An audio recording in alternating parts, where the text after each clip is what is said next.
Hi, you're listening to a Life in Quebec podcast. For more, visit lifeinquebec.com.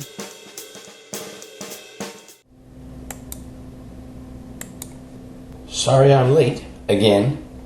Every morning it's the same thing.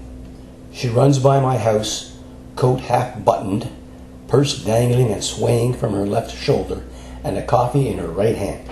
The coffee has a lid on it so it doesn't spill, and the purse appears to be well clasped, which is a good thing, because otherwise all her belongings would be sprawled across the street and probably covered in cafe latte. She's running because she's late for her bus, which means if she misses it, she's probably also going to be late for her work. It's all part of her morning routine. She's used to it, she doesn't change, and she probably never will. And she obviously doesn't care. And the time I had a dinner party for a group of people that my wife and I had scheduled to commence at around 5 p.m. We left some room for lateness up until approximately 5:30, just in case someone had trouble finding the place. This was a few years back, when it was almost fashionable to be late.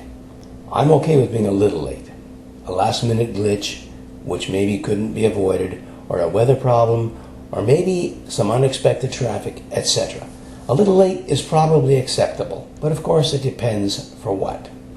In my case, it was a dinner party for 6 people, where things were being cooked and prepared in a manner that was important for the hosts and guests alike.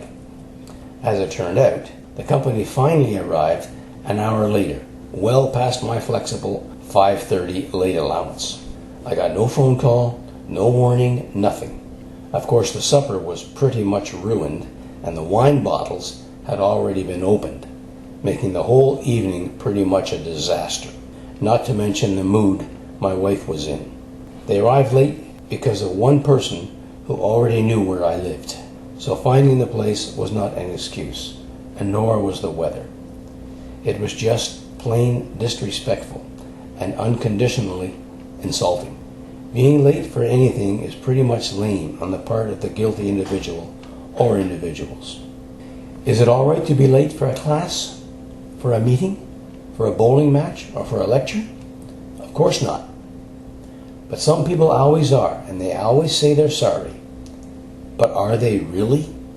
Are they sorry for themselves, or for the fact that everyone else was on time, and they've probably disrupted something that was already started because everyone was tired of waiting and had other things to do after the event? Sporting matches are scheduled to start at a given time for a reason, as are speeches, meetings, and movies.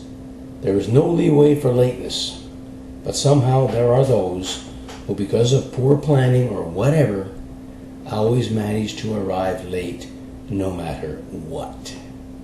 I enjoy going to movies, but I don't like it when someone arrives in the dark and obliges me, and or others, to stand up or squeeze into contortions so they can get to a seat which they wouldn't have chosen in the first place if they'd arrived on time. It's typical. Sorry, oops, sorry, thank you, sorry, blah, blah, blah. The movie has already started, folks. Either go back home or wait for the next showing. Please. I know you couldn't find a parking spot, or the traffic was worse than you had expected, or the ticket lineup was longer than you imagined. But you know what? You're late, and I don't care why. I was here on time, and so was everyone else. So your late problem has also become everyone else's problem.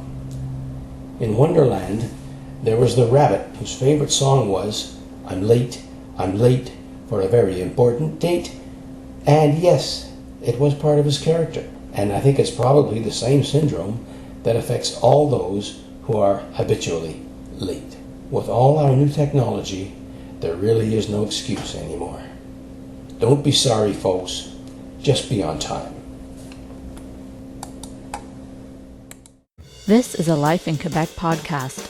For more, visit lifeinquebec.com. Thanks for listening.